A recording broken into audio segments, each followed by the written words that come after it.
I'll be back. We have this one at least for now, so. I'll be right back. It's cool.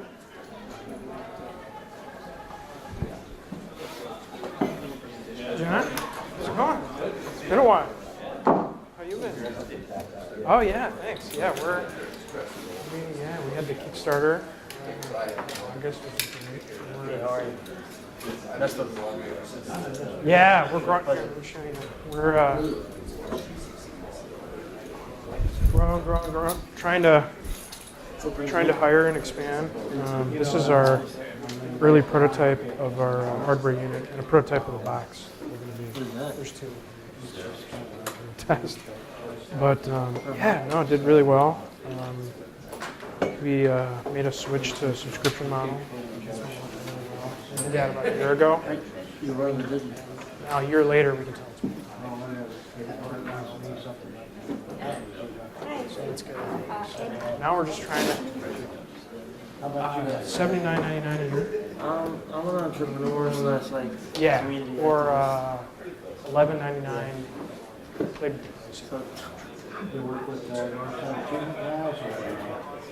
yeah, trying to grow the team now. No. You're looking for I a do bunch a lot of positions. American Justice.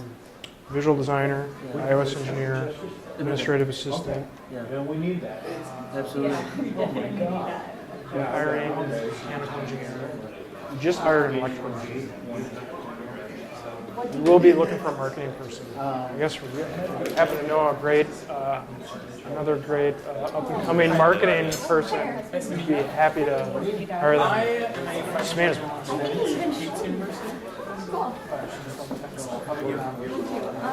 yeah, so that's the probably a bunch of engineering positions, designer, administrative assistant, marketing person like this summer, but if somebody great came along. Yeah, right. It's always just like, it's funny to go to kind of decent else. Savannah needs help. We need to build up on her. She's moving to LA. She'll still be working for us. And she'll Yeah, she'll travel. Yeah, absolutely. We absolutely want to hang on to her. So we're set up to be remote anyway. We have a larger local presence here, but still been working with her to find like co-working spaces. So these are good ones. Yeah.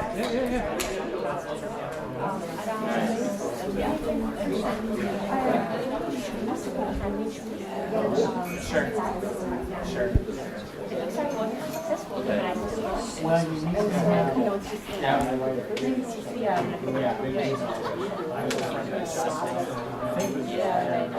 Oh, cool. Yeah, that's what I know now.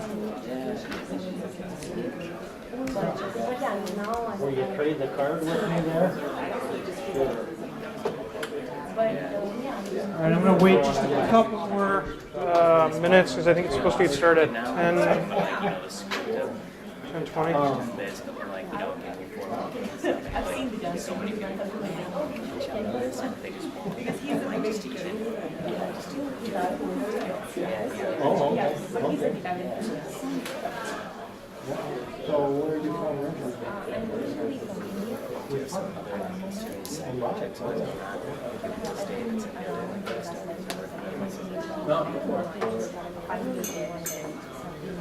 Campaign or banner down there?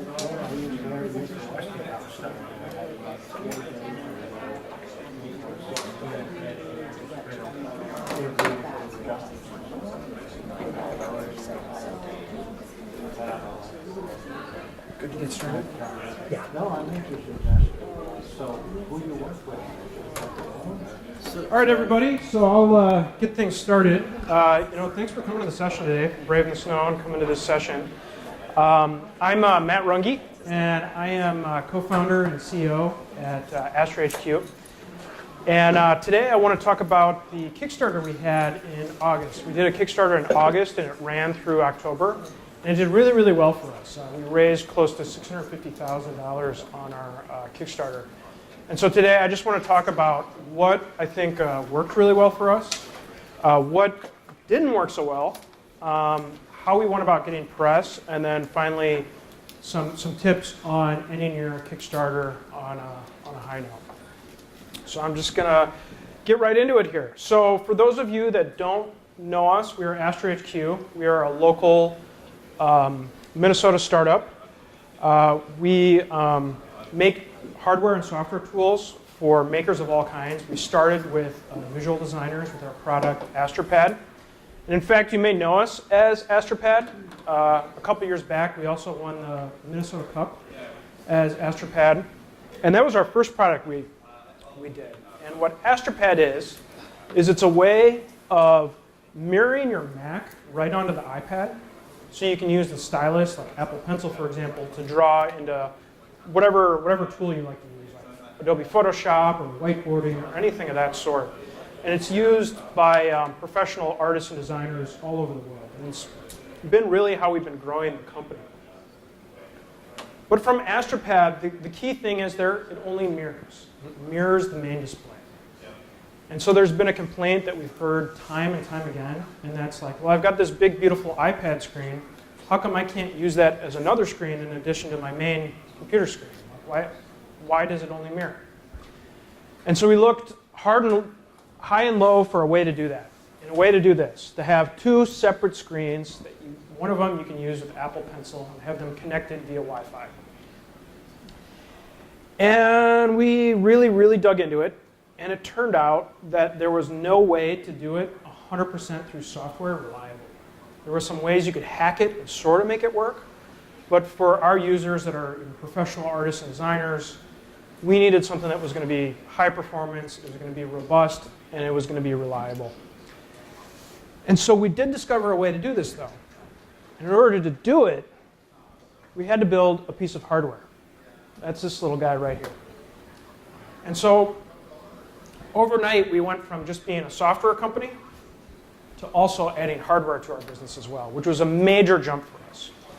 And so to make sure that people were going to be interested in this before we really committed to manufacturing, we really committed to scaling things up, we decided to do a Kickstarter. Our Kickstarter was going to be a way of testing the market and making sure, because hardware is really expensive, especially committing to manufacturing. We did all the R&D up front to make sure that this was something we could do, but we didn't want to commit to manufacturing until we knew that there were people that wanted it. And so we introduced Luna Display, which is our little cat right there to go with our dog that goes with AstroPad. And it turns any iPad into a wireless second display. So this goes beyond just visual designers now as well, because we knew if we could add this functionality, that it'd be useful for other people too, like writers, photographers, 3D modelers, developers, anybody that's making stuff on the computer needs that extra screen real estate. And so we launched this as a Kickstarter in August, and it did really, really well for us. And I'd love to show you, this is actually the Kickstarter video we did to introduce Luna Display. So I'd love to show that to you right now. Introducing Luna. Oh, one sec. Let me try switching the sound over.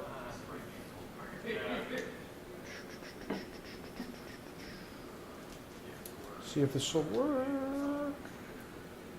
Okay. Let's try this again. No.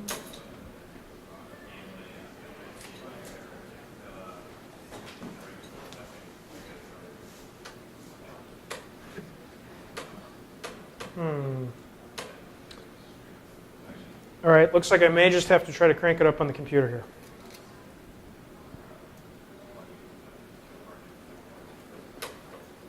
You do displays, not audio engines. Yeah, it's, let's see here.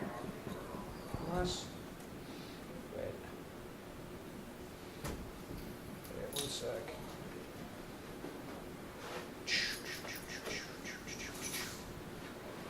One more try at this, and then I'll just keep going. No. Okay, well, I am going to have to fall back to just using the computer speakers here. Okay, sorry about that. Introducing Luna, the first and only hardware solution that turns your iPad into a true wireless second display. To create a workspace that frees you wherever you go. Luna delivers stunning image quality with virtually zero lag, turning your iPad into a touch Mac that works over Wi-Fi. Luna sets up in seconds and instantly works with your existing Wi-Fi. Simply plug it into any Mac, USB-C, or DisplayPort. Install the Luna app, and you're off and running. No antennas, no waiting, and no hassles. We developed Luna because we knew there was a better solution than relying on software to turn an iPad into a second display. Software apps literally hack your graphics card, delivering a glitchy and unreliable picture. They trick your Mac into thinking a display is attached, when in fact they get no benefit of graphics acceleration or better GPU support.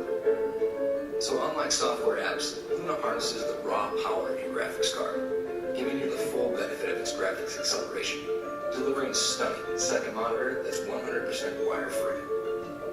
In addition to acting as a second display, Luna also acts as a complete extension to your Mac, allowing you to use it directly from your iPad with full support using external keyboards, Apple Pencil, and Apple Touch interactions. It literally allows you to turn your MacBook or iMac into a touchable device. Designed and developed by the creators of Astropad, the award-winning drawing app used by major animation studios and product design firms across the globe, Luna carries the same quality and performance that's been delivered to their tens of thousands of customers. And for those of you who are artists, you can pair Luna and Astropad to take your studio anywhere and create the ultimate drawing experience. Luna, so much more than a second screen. So that was our main Kickstarter video, and that worked really well for us. As I mentioned, we raised $645,000 on Kickstarter, and then we've switched over to BackerKit right after that, which I do highly recommend BackerKit if you're going to do a Kickstarter. They do take a percentage, but it's more than made up for itself. And we've done an additional almost 108,000 in pre-orders since the Kickstarter. So let's talk about what worked really well for us with this Kickstarter. So the first thing is it worked really well to, you have to have a really polished Kickstarter page. You're going to have a really high quality video. We worked with a graphic design firm to create a really professional looking page.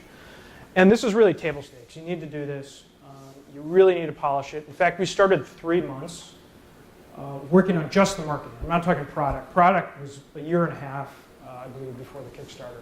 But in terms of marketing and building up the Kickstarter page, writing the script for the video, all that was multiple iterations over 3 months. We did a really high quality video. Like you saw there, the video you saw was the main Kickstarter video when you went there. The other thing I want to point out is our video really focused on like the product and the value proposition rather than like going into the team. And there's some Kickstarter videos, and in fact, even if you talk to Kickstarter, they'll say, oh, you should really get into the story, you should really get into the team. And that can work really well, but it's dangerous. Because you sometimes end up with videos that are 2 minutes, the first 2 minutes are just about the team. And you've already lost. Most people, within the first minute, they've made their decision. They're either like with you or they're gone. And so within that first minute, we really focused on selling them. Like, why do you care? Why do you want to pay attention? And then as the video goes on, you'll see we'll get into more details. Like we get into the GPU stuff. We get into, to explain how it's different from other products. But in the first minute, we're like, bam, here's the value prop. This is a second display for your Mac. This works great with your iPad. This is why you want it. And that worked really well. We were unsure about that. And even, like I said, talking to the Kickstarter representative, they'd be like, well, you should really, focus on the story. But then when we showed them the video, they were like, oh my God, we love it. So it was totally not their advice, but they went with it anyway. And I do think that works really well. We did have a video on the team, though. That was a separate video on the page. We sprinkled a lot of GIFs and videos on the page itself. We made it like really interactive so that even if you didn't want to commit to watching that main video, we'd have other videos or GIFs that you could see that would pique your interest. So we did have about a minute video that went into the team, a little bit the story of building Luna Display, but that wasn't the main video. That was further down. Once people saw the product and they're like, this is cool, I want to dig into it more. I want to give a shout out to Humdinger & Sons. They are the creative agency we worked with on the video. They've actually done every single video we've ever had for AstroPad and Luna Display. They're a great small agency here in town. Highly recommend working with them if you need a really nice video. They really know what they're doing when it comes to videos. And so we worked really closely with them on the Kickstarter as well. So that first point really, as I said, it's just kind of table stakes. That's like the minimum you need to show up and be able to have a compelling Kickstarter. Item number 2 here is where things really get going. And this is how we were able to really rocket our Kickstarter out of the gate. And in fact, I'm going to call this our secret sauce for our Kickstarter. And that is we really, really went the extra mile to leverage our existing customer base when we launched the Kickstarter. And in fact, if there's one thing that you take away from this entire presentation, this is it right here. You need a customer base, or if you don't have a customer base, you need an audience of some kind. It doesn't have to be paying customers. An email list is fine. That's effectively what this was. Of people you can email the moment that Kickstarter goes live. Just bam, let them know about it and start to get that momentum out of the gate. And if you're saying, well, I don't have an audience, well, then that's going to be your number one thing ahead of the Kickstarter, is you need to start building an email list. Get a landing page up there. Get something up there. Get a blog up there. Get something up there to start collecting email addresses for your Kickstarter. For us, we had a bunch of people from AstroPad. We had a really sizable list. We had close to 120,000 people on a mailing list that we had collected through AstroPad. And then we'd really collected it through our website and through people that were interested in the software and had signed up. But we knew this was going to be so key to launching our Kickstarter that we really, really narrowed in on this. And we didn't treat it as an afterthought. We didn't just send out an email blast and we're like, okay, that's it, we're done. Here you go, former AstroPad customers or current AstroPad customers. Here's a Kickstarter. No, we really went the extra mile with it. And we even put like a banner. In the picture here, I don't have actually a picture of it, but we put a banner on the top of the site too that let people know about the Kickstarter for new people coming to the site. But for our existing list, we really went the extra mile in targeting them, and so we actually built a custom landing page as well, just for that. This was not for general Luna Display, potentially backers. This was just for our mailing list. And we did, not only did we do a custom landing page, but we did a custom video as well, which I'll show you in a minute. Below this, I didn't take a screenshot of it, but if you scroll down, there was a bunch of features and benefits as well that were different than the Kickstarter page on why somebody that was on this mailing list specifically targeted them, why they should care, why they should back this Kickstarter. And then we also did a video, recorded a video, and this is weird for me because it's me in the video, but it's don't watch myself on camera, but it's useful enough, I think, to see what was our message? How did we pitch this? This video got watched a ton. The message we sent in the email was like, hey, AstroPad community, we have this video we made. We have a message specifically for you. So watch this and listen to the message. And this was actually the best converting thing we did the entire Kickstarter campaign. So let me show you the video. Hey, AstroPad community, I wanted to be the first to let you know about an exciting new product we've developed called Luna Display. Luna Display is a new hardware device that adds second screen capability to AstroPad. We've heard from you, the AstroPad community, that you want a way to use AstroPad as a second display while drawing. And so we've looked far and wide for a way to do just that. But it turns out, to provide the kind of high-quality drawing experience that a creative pro like you deserves, we had to build our own hardware we call Luna Display. To manufacture Luna, today we're announcing a Kickstarter. And to scale up manufacturing as much as possible, we're also offering Luna to anyone that wants to use the iPad as a second display. But your needs as an artist have been at the forefront of Luna's design from the very beginning. and we couldn't be here without you. And now we need your help. So please back our Kickstarter and help us bring Astropad to the next level. Thank you. So, and we really spoke to like the benefits to our existing Astropad customers, why they should be interested in this hardware, versus the Kickstarter page where it was more just about Luna Display, how it could generally be useful to anybody, developer, designer, writer, anybody of that sort, versus this was much more, to our Astropad users. And that worked really, really well for us. We got about, I forgot to check this beforehand, but I think about 2% of the list converting, which was great. Our target was 1%. Also a good figure. Yeah? What was that as a percentage of the total? Yeah, that's a good question. It was about, we calculated this at one point, I think it was about 25% of the entire Kickstarter came via this video and our list. But that was actually within the first couple of days. So it had like a really, it was like pouring gasoline on it. It really lit it, got it going those first couple of days. And then afterwards, it really, really trailed off. And that's when other channels started to kick in, like Kickstarter, like Tech Press, which are both things I'll get to. Actually, that's the next item, is we also reached out, once we had that Kickstarter page in a good enough spot, you can put it together and preview it. We contacted Kickstarter. We found an email address somewhere, I forget where. We just kind of kept trolling looking for ways to get in touch with Kickstarter in any way possible. And we reached out to them and showed them what we were doing. And they were pretty interested.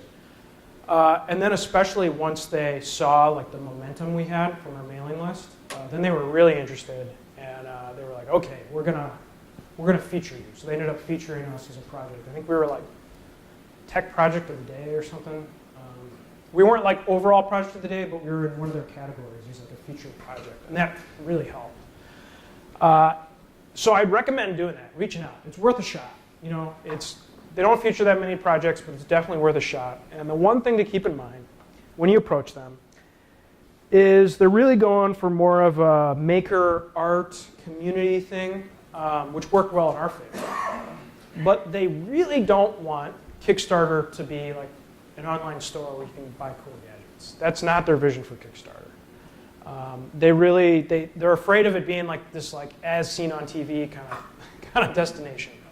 And so if your project, or if you can tailor your pitch to not be that way, to be more focusing on the community effects of what you're doing, or really the community. I think it goes back to a lot community for the Kickstarter. They'll be much more receptive to your project. So a good thing to keep in mind.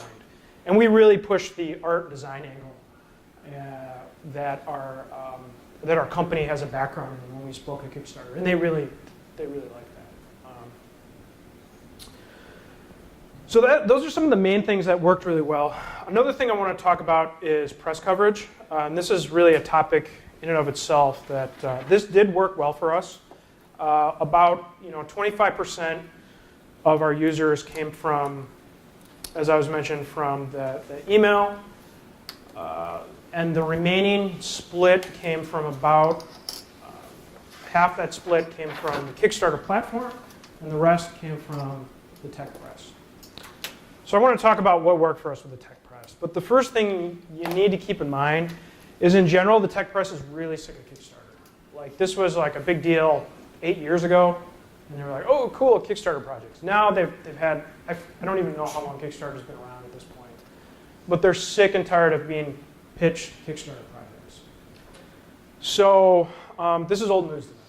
And if you want to catch their attention, you're going to have to go way above and beyond what they typically see to grab their attention.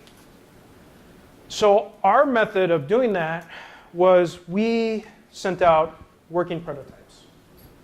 They weren't super polished. As you can see on the right side there is the final design. That's going to be the shipping design. On the left side is actually what we sent to media. So it's just a raw circuit board. Not great, but it worked. And actually, in a way, it was not bad sending out with the raw circuit board because they got the idea pretty quick. Like, oh yeah, this is a prototype. I shouldn't expect it to be, everything to be 100% functioning. But they got a taste of it. The software worked, the hardware worked. It wasn't 100% reliable, but it was 90% reliable. And it really gave them a taste of what Luna Display could be. And that worked. That really worked. And we teased them as well, kind of like ahead of time with some emails. Kind of blasted a lot of different, and I shouldn't say blast, we personalized. We wrote a lot of emails, but we personalized them to each journalist. And we sent it like, hey, check out this cool, you want one of these prototypes? This is what it does. And everybody was like, yeah, it looks cool. Yeah, of course I want one. So we'd send it. Not everybody that got a prototype wrote about us. Maybe only like 50%, but still, it was totally worth it. And it worked. I mean, we got some great coverage. TechCrunch, The Verge, iMore, 9to5Mac. All these were outlets that got prototypes, and I think they really wrote about us because we sent them the prototype, and they played around with it. And they could do even like a little review, which was pretty neat. So I highly recommend, finding a way, something like that with the press. If it's a prototype, if it's just some way of uniquely grabbing their attention, rather than just like, hey, check out my Kickstarter page, because they get 1 million of those a day. So you're going to have to do something more.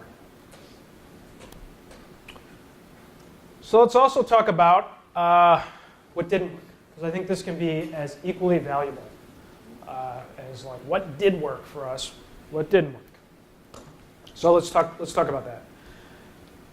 The first thing that didn't work at all was influencer marketing. And what I mean by influencer marketing is I mean like paid sponsored posts on like Instagram, for example, or Twitter, or Facebook. Finding people that have a large audience and being like, hey, we'll pay for you to do a sponsored post. And we pursued this because we had talked to some Kickstarters that this had worked really well in the past. But we got essentially nothing from it. We spent a lot of time on it, and we got nowhere with it. I don't think we had a single sponsored post. Or if we did, we had like one. So it didn't work. And we've even talked to Kickstarters that have since then, like 6 years ago or 4 years ago, or I think it was 4 years ago they did it. 4 years ago they did it on Instagram, and it was really effective. And they've since gone back and tried to do it again as a marketing effort for their website. And once again, they're also finding it's not working for them at all. So maybe something changed here. I don't know. But people were not receptive to this. So I wouldn't really recommend going down this path. I would recommend trying other things first. Once again, of course, your mileage may vary with all these things, but that's what didn't work for us. Another thing is we did a 60-day Kickstarter. I don't recommend that. It really dragged out. Stick with 30 days. All the research I've seen since, too, like 30 days is optimal. And a lot of that has to do with urgency, because you want people to come to your Kickstarter and be like, oh my God, like, I need to get this now. Otherwise, it might go away, and like, I don't know when I can get it again. So 60 days really drags that out. And also, you as the person running the Kickstarter, I mean, it's a lot. Kickstarters are a lot of work. So time box it. Go 30 days. The other thing that's related sort of to the first one, this is different than the influencer marketing, but we tried to do an affiliate program. Because what you can do with Kickstarter is you can create custom links, and then you can track how many backers they send your way. And we're like, hey, so we reached out to different bloggers. We're like, it seems like your audience would be into this. How about we provide a percentage, affiliate percentage for sending backers our way. This didn't work. Most people were actually really turned off by this. They were like, oh, that's kind of gross. Like, I don't like it. And these are the same people that are doing like a lot of like Amazon affiliate programs and stuff. They're doing other affiliate programs. So we thought like, okay, they'd be in on this. No, they were like, I'd rather just like talk about it in general because I think it's a cool product, and not like have people question my motives. So I think we only got a couple sites signed up for the affiliate program. I think we paid a total of $7 out via our affiliate program. So didn't work. Another thing that totally didn't work for us, but I'm putting it in a different category, is Facebook ads. This didn't work for us. We actually worked with a couple outside firms as well, people that really know Facebook advertising. We knew ourselves. We didn't have a clue how to do this. But we work with outside firms that know how to do Facebook advertising, that all they do is they do Facebook advertising for Kickstarters. And they couldn't totally crack this for us. And it really has to do with the nature of our product. It requires a Mac. It requires an iPad. It's pretty niche in that. Like it can be a hard audience to target via Facebook. And so it didn't, it drove a little bit to our Kickstarter, but not much. And this is in contrast to, like, I reached out to some of the major Kickstarter campaigns out there. I'm talking like multi-million-dollar Kickstarter campaigns, and asking them, kind of, what's your secret? And time again, I would hear Facebook ads. They would drive as much as 50% of their backers via Facebook ads. So I know this works really well. It didn't work for us, but this is something to consider for your Kickstarter. And there are companies out there that this is all they do. Their entire business model is working with Kickstarters to drive Facebook ads. And they take a percentage of the revenue that they drive through the Kickstarter. It's totally worth it, though. Because they won't work with everybody. They'll check out your Kickstarter. They'll see. Some of them, too, will kind of let the beginning stages go to your Kickstarter to see how it's doing, how people are responding. And then they'll make a decision, do we want to partner with you? And if they do, I would say go for it. You really don't have much to lose. For us, in fact, one of the major ones worked with us for a while, tried to drive traffic our way, but it wasn't really working, and so they're like, sorry guys, we're done here. Like, Facebook ads aren't working for this campaign. We're moving on to a different one, which was fine. It wasn't any skin off our back, because once again, it was paid off of a percentage. So, yeah. Can you say which ad firms? Yeah, we worked with BackerKit and Gelop. Gelop is the premier one on the platform. And they're, Two guys. yeah, they're, you know Gelop. No, but they know how to run the system. They know how to do it. Yeah. They know how to do it. And there was other guys, too, actually, that were like, nah, this isn't working. We're like, well, if Gelop can't do it, then I guess. Although you have some doubts, though, a little bit on whether or not. Yeah, because they want to be able to do it Totally quickly. endorse them. I mean, they're trying to do a bunch of campaigns at once. And just pump it in at once. They totally know what they're doing. And it's a small operation. It's a couple guys. But you just did that like the last 10 days or something, or Yeah. did you do it throughout? Yeah, we did BackerKit. We worked with BackerKit. They're more experimental at this point, their ad program. I don't know if they're like generally available yet or not. I know we were like one of the guinea pigs. They ran it for more than kind of the whole duration of the campaign. Did you use Thunderclap? We did not use Thunderclap, no. Yeah, we investigated them. Just to get 120,000 emails is huge. Yeah. No, it was kind of like balancing like how much we wanted to push it with that. What do you think could be the pros and cons of paying a company or someone to help you like that in shares or percentage of the Kickstarter campaign as opposed to like cash up front? I would, if you can get a company to go to the percentage of, I would avoid the shares in the company thing, just because that's potentially the most valuable. If that's how you got to get it off the ground, that's how you got to get it off the ground. But the percentage as the Kickstarter, that's a great way to go. That's a great way to go. Because then you win together, right? They're vested in it just like you are.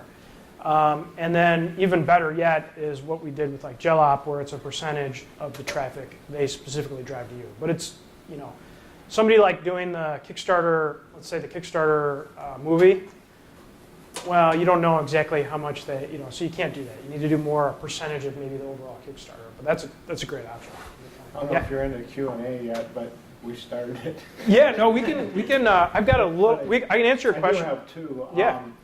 Are you thinking about going into Indiegogo in demand? And the other one is what percentage, I see that 50% came from Kickstarter, their Yeah. internal base, and 50% from you. I'm guessing you were more 80-20. Yeah, we were about 30% from the Kickstarter platform, but that is actually atypical. That's lower than you would normally see. More 50-50 is more. And a lot of that, too, is because we had such strong press coverage and we had a big email list, so we were able to kind of drive a lot of stuff ourselves. Are you going to go to in demand on Indiegogo? No, we're planning to roll over right into, so we're using BackerKit right now for pre-orders, and then we're planning to roll right over into a Shopify site for, but let me, I've got just a little bit more, and then we can get into more questions. The final part here is just really how to end your Kickstarter with a bang. Because there's one point I want to hit here, and this is a pretty typical Kickstarter graph. You'll see in the beginning, this is per day pledges. You'll see in the beginning it'll be great. In the middle it'll really flatten out, go quiet, and then at the end it'll really pick up again because there's urgency. So this is why Gelop targets the last 10 days for Facebook ads towards the end of your campaign. It's a great time. Your conversion rate's going to shoot up at the end there. This is all a great time to also pull out some kind of PR stunt, which is actually what we did. So we saved a secret feature for the end of the Kickstarter. And ours was also longer, 60 days. So we had like a PR blast in the beginning, and we're like, okay, things got quiet. And then it got towards the end, and we're like, okay, let's kick things up again. And so we kept this in our back pocket, and we made a video. And if we weren't getting traction in the beginning, we were also going to use this video. Thankfully, we did get traction, so we were able to keep it for the end. But here it is. Let me show you it.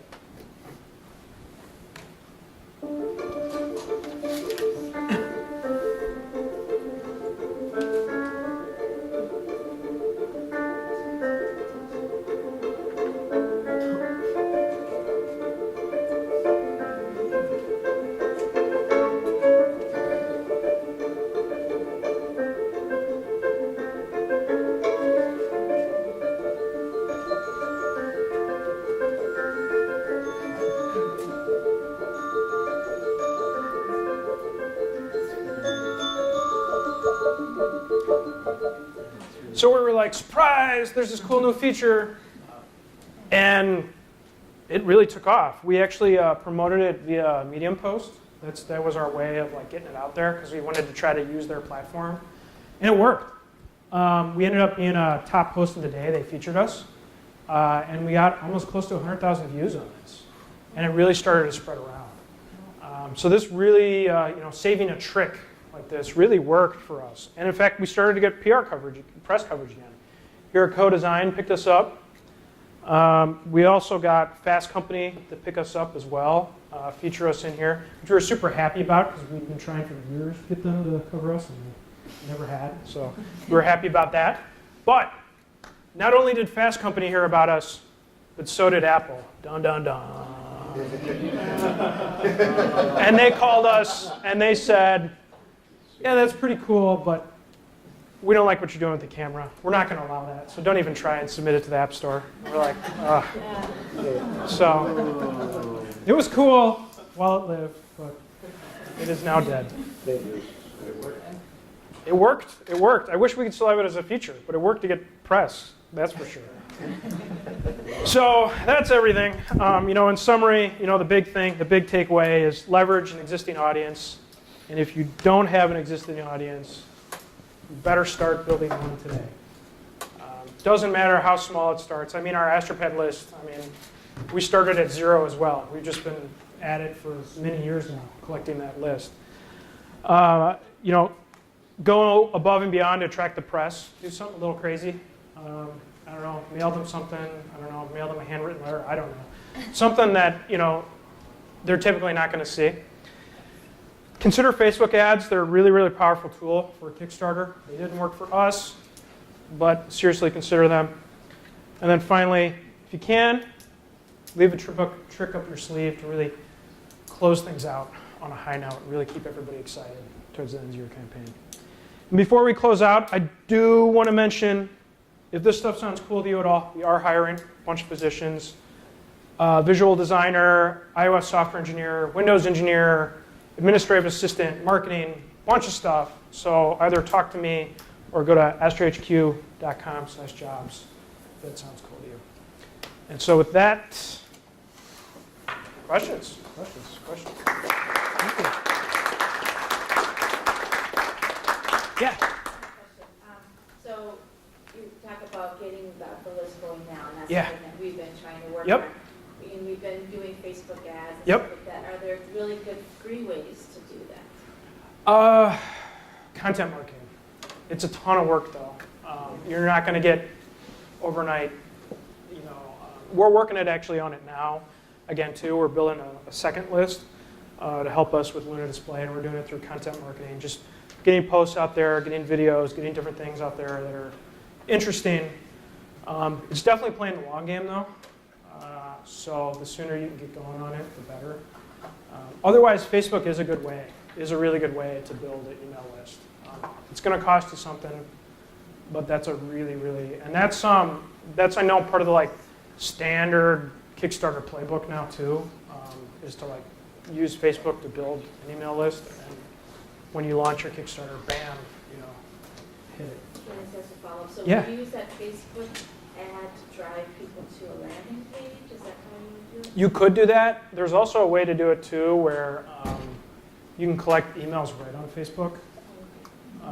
We tried to do that, but once again, the same thing with, that was also kind of an early indication, I think, for us too, that Facebook ads weren't going to work, is we also tried to collect emails to expand our list, and it totally didn't work for us.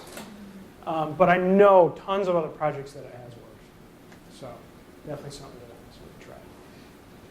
Yeah. So this is kind of taking it back to the beginning before you started your campaign. Did you guys hire a marketing firm to come up with this whole strategy, or how? It seems like everything was so calculated. Was it just kind of going at it, or how did you really build this strategy? Well, we had a awesome marketing person working on it. She worked on it for the 3 months. I worked a ton on it with her. We also started working with Humdinger. Not only did they do the video, but they helped us with strategy. I don't know how many months before, 5 months before we contacted them and started working with them. We already had a pre-existing relationship with them. So it was really them kind of guiding us, plus just us getting our hands on every bit of research we can find on the internet about Kickstarters and how to approach it for months and months ahead of time. Yeah, in the back. Just to get an idea, how much did you spend on the Kickstarter? Oh, how much did we spend on the Kickstarter? I mean, just for budgeting purposes. It was, overall it was really expensive because we did pay out percentages to certain companies we worked with. So there was a large chunk that went out. But in terms of money up front, I think somewhere around $20,000, which I know is a lot, but we were we had bootstrapped off of our AstroPad product, and so we had the cash to do it, and so we were like, let's throw some money at it. Let's see what happens. Other questions? Yeah. So how does it work with Kickstarter when something new happens? Say, for instance, Apple announces this new iPad, which I wasn't interested in iPads for 6 years. I actually saw that button video, and I was like, that's cool, but iPads suck. iPads are super cheap again, or cheap and good now. Oh, maybe I should get this. Yep. So can you go back to your Kickstarter page now and say, hey, people who are now interested? No, it's locked. The one thing though is you do get their emails from your Kickstarter backers. You can email them and be like, hey, there's a super cool thing. The other thing is you can, at the top, there's a big button that says pre-order, and you can hit that button and go, well, actually, I think you can make it say whatever you want. You can point it wherever you'd like. So you can point it at a website where you can update it. But the campaign itself is set in stone now. Yeah. On the Humdinger video, what was That was most of the cost. I think of that was in tens of thousands for. But that was a very. There was a lot that went into that. There was animation, there was 2D animation, 3D animation, multiple shoots, so it was. We really ramped up the video. You wouldn't have to go that crazy. Back, yeah. Thanks for the talk. That's super helpful. Yeah. On the whole camera button pitfall, how did you manage that conversation with your audience after you found out? Oh, yeah. We were pretty honest about it. We were like, had an update. They were like, this is super cool. And then we had an update shortly after. And we're like, hey, Apple called. Not good news. And so we explained the situation that like, hey, that, this is there's the hardware, but there's also an app that you need on your iPad. The app has to go through Apple's App Store. They tightly regulate and control what's on there. If they don't like it, there's nothing we can do. Sorry. Did you have any blowback from that? Apple did. A little bit. We didn't, though, because they were mostly like in the comments where it was like, God damn it, Apple, why did you? This is so cool. But, we had a little bit of blowback, but not much. People were pretty understanding. Yeah. Can you talk about the advantages of switching to BackerKit after the campaign? BackerKit's been great because we could roll right into it right after the campaign and accept pre-orders. But where BackerKit has really paid off is with our existing backers, where they can do add-ons. So after it succeeds, BackerKit sends them an email and says like, hey, please enter your shipping information. By the way, here are some products you can add on to your purchase already. And so for us, that was often people adding more than one unit. And so they'd be like, oh, they'd think about it. They'd be like, oh, you know what? I'm going to buy one for my friend, or I'm going to buy one for my daughter. Or I'm going to add some more on. And so we still had a discount, not as big of a discount as Kickstarter, but still a pretty good discount. And so they could, add a couple units, or they'd be like, or we even had people too that were like, I'm going to pre-order for the whole office. I'm going to order 10. We're like, that's awesome. Pre-order on that. So that's where it really drove additional revenue for us. Do they take less of a cut than Kickstarter? They take more of a cut, actually. I don't remember what it is, but totally worth it. They more than paid for themselves. Yeah. Can you talk a little bit about the legal and compliance and regulatory piece that went along with this? Yeah, so I don't know as much about that. I know that with Kickstarter it's different than with pre-orders. I know with pre-orders you get more into a tricky area where where you've billed their credit card, and then if you don't deliver, then that gets sketchy. Yeah. I believe with Kickstarter, don't talk to your lawyer. I don't know for sure, but I believe it falls under something different under Kickstarter, where it's not technically a pre-order yet. And in fact, we haven't charged credit cards through BackerKit yet for that specific reason until once we get those units. Which actually, check this out. We've got a prototype box here of one of them, but we're just not ready to do that yet. Sure. Okay. So that's a spot to be careful though. Pre-orders is my understanding. Cool. Yeah. Can you talk about the process from going, I guess like the design process for a hardware product, because you weren't initially a hardware team, and then taking that product and turning it into like a polished thing that you can sell? Yeah, well, definitely get somebody that knows hardware. That's for sure. Thankfully, we were able to partner with some people that know hardware really well. And we worked with them, and they really kind of shepherded us through the process. We still made plenty of mistakes. But definitely, build a prototype, which actually is a Kickstarter requirement anyway. You have to have a prototype. And in fact, when we put our when we put our video up, they're like, actually, can you send us more of a raw video to prove that you have a prototype that works? So we had to, like, through a back channel, actually send them a video that was like me, just like, hey, check this out, it works, you know. But definitely do a prototype ahead of time. Allow more time than you think. You know, it took 2 to 3 times longer than we thought. Yeah, find somebody that knows hardware, because it's definitely a different beast than software, and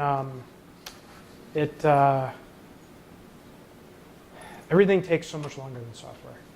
There's just such huge lead times. But yeah, I'd probably take one more question. Well, I'd probably do a couple more. I just wonder if you could talk about your tier pricing strategy. I know you have 4 tiers, and did you make some up as you went along? Yes, Yeah. that's a great question. I actually thought about putting that in the presentation.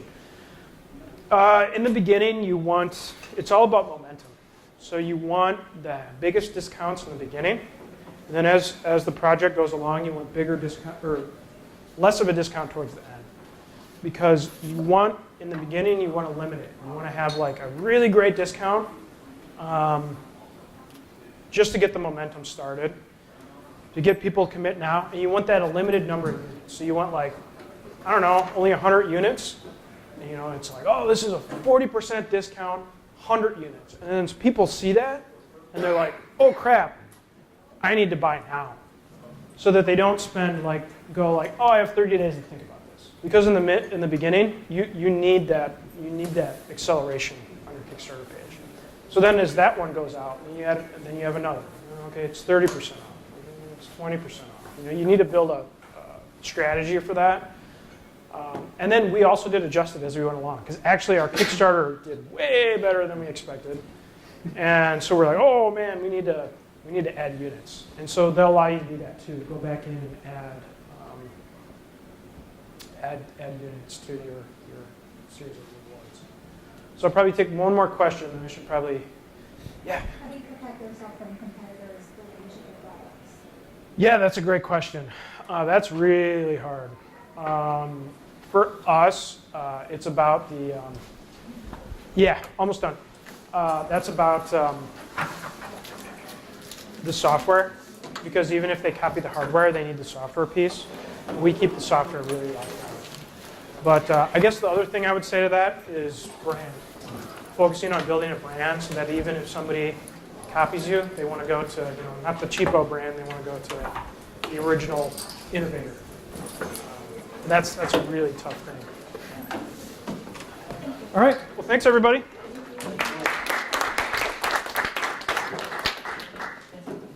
Yeah. Nice to meet you.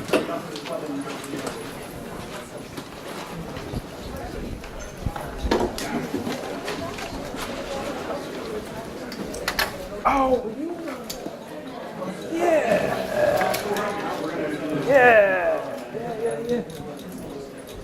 yeah. I was just going to say that. That got canceled.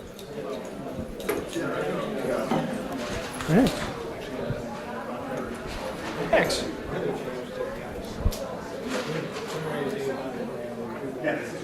Oh, wow. Wow.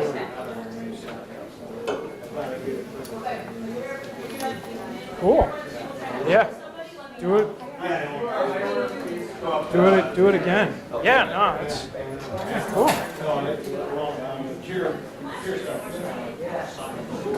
Yeah, you gotta, well, I didn't mention, but we did a lot of Excel spreadsheeting for the tiers, actually, to play with it and be like, how many, if we get this much of this, we'll probably move out for the other speaker, but I'm happy to answer more questions. Move out.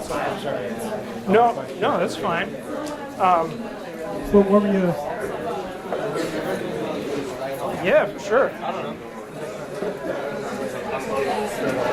Yeah. It's great to share. Yeah, because we're new to the hardware space. Oh, you went through hacks. Yeah. When did you go through hacks? Okay, I'll be over there. Okay, I think one of the first company we worked with on the hardware was Minute, and they did a Kickstarter card point. They went through hacks. Oh yeah, sure. No, no, it's fine. Okay, that sounds good. Please fill out your info. I'm actually putting up cards right now. It looks like we have way more people than anticipated. So only more people than we can support, which is